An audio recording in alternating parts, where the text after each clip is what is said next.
Assalamualaikum warahmatullahi wabarakatuh.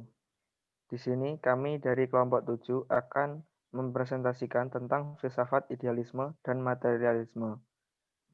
Anggota kelompok kami adalah yang pertama Arya Abdul Aziz, yang kedua Ahmad Dhani, yang ketiga Fajar Dwi, dan yang terakhir adalah Pungki Ido Pamukas. Next. Yang pertama adalah pengertian idealisme. Idealisme adalah suatu aliran filsafat yang paling tua, yang umumnya didasarkan dengan filsuf besar Plato. Aliran ini memiliki suatu keyakinan bahwa realitas ini terdiri dari substansi sebagaimana ide-ide atau spin. Alam nyata tergantung pada Tuhan sebagai jiwa universal. Alam nyata ini adalah pancaran dan ekspresi dari jiwa universal itu. Realitas yang sesungguhnya bukanlah terletak pada bendanya, tetapi pada sesuatu yang berada di dalam dan mengikat zat tersebut, sehingga ia menjadi wujud. Pengetahuan menurut aliran ini tidak lain adalah yang ada dalam ruang idea.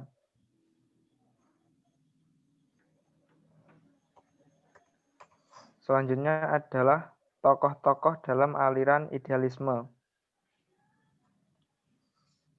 Plato 477 sampai 347 sebelum Masehi. Menurut Plato, kebaikan merupakan hakikat tertinggi dalam mencapai kebenaran. Tugas ide adalah memimpin budi manusia dalam menjadi contoh bagi pengalaman. Yang kedua adalah G. Fischer. Filsafat disebut Wissenschaft Lehre, ajaran ilmu pengetahuan. Secara sederhana, pemikiran Fichte, manusia memandang objek benda-benda dengan inderanya. Yang ketiga adalah G.W.F. Hegel. Inti dari filsafat Hegel adalah konsep Geist, roh atau spirit, suatu istilah yang diilhami oleh agamanya. Lanjut untuk yang kedua, yaitu latar belakang timbulnya filsafat idealisme. Filsafat idealisme, latar belakangnya adalah aliran ini merupakan aliran yang sangat penting dalam perkembangan sejarah pemikiran manusia. Mula-mula dalam filsafat Barat kita temui dalam bentuk ajaran yang murni dari Plato. Plato menyatakan bahwa alam cita-cita itu adalah yang merupakan kenyataan sebenarnya. Adapun alam nyata yang menempati ruang ini hanya berupa bayangan saja dari alam ide. Idealisme diformulasikan dengan jelas pada abad keempat sebelum Masehi oleh Plato pada tahun 427 sampai 347 sebelum Masehi. Semasa Plato hidup, kota Athena adalah kota yang berada dalam kondisi transisi atau peralihan. Peranan bangsa Persia telah mendorong Athena semakin memasuki era baru. Yang ketiga yaitu jenis-jenis idealisme. Idealisme subjektif atau immaterialisme. Seorang idealis subjektif berpendirian bahwa akal, jiwa, dan presensinya atau ide-idenya merupakan segala yang ada, objek pengalaman bukan benda materi. Objek pengalaman adalah presensi. Yang kedua yaitu idealisme objektif, yaitu Plato menambahkan realitas yang fundamentalnya dengan nama ide, tetapi bagaimana tidak seperti berkeleri. Hal tersebut tidak berarti bahwa ide itu untuk berada harus bersandar kepada suatu akal. Apakah itu akal manusia atau akal Tuhan? Yang ketiga yaitu idealisme personal. Personalis memunculkan sebagai protes terhadap materialisme, mekanik, dan idealisme monistik. Bagi seorang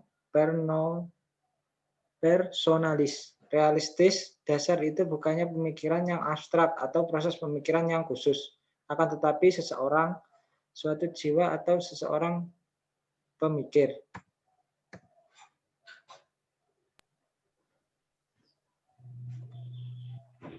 Selanjutnya, pengertian materialisme.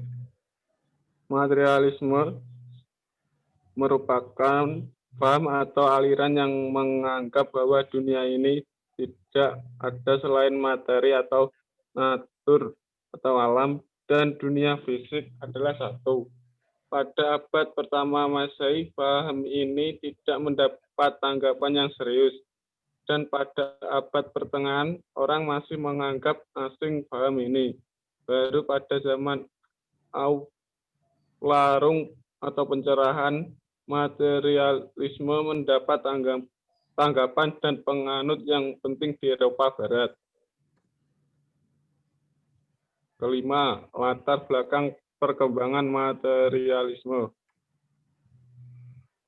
Pada abad 19 muncul filsuf-filsuf materialisme asal Jerman seperti Feuerbach, Moleskine, Wagner, dan Hegel. Mereka lah yang kemudian meneruskan keberadaan materialisme. Materialisme dan empirisme adalah perangsang munculnya iptek karena berpikir pada kegiatan melakukan eksperimen-eksperimen ilmiah yang memicu perkembangan ilmu dan teknologi.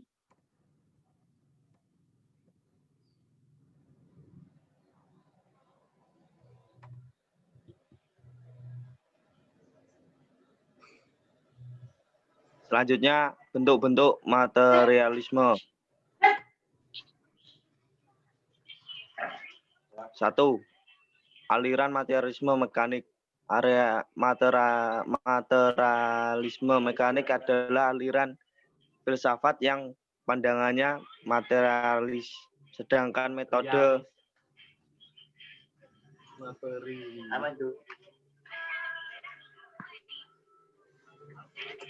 mekanis. Aliran ini mengajarkan bahwa materi itu selalu dalam keadaan gerakan dan berubah. 2. Aliran materialis metafisik.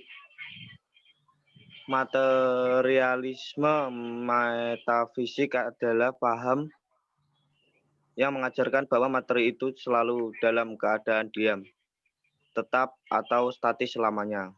Sekian dari presentasi dari kelompok kami. Bila ada salahnya, mohon maaf. Wassalamualaikum warahmatullahi wabarakatuh. Waalaikumsalam warahmatullahi wabarakatuh. Warahmatullahi wabarakatuh.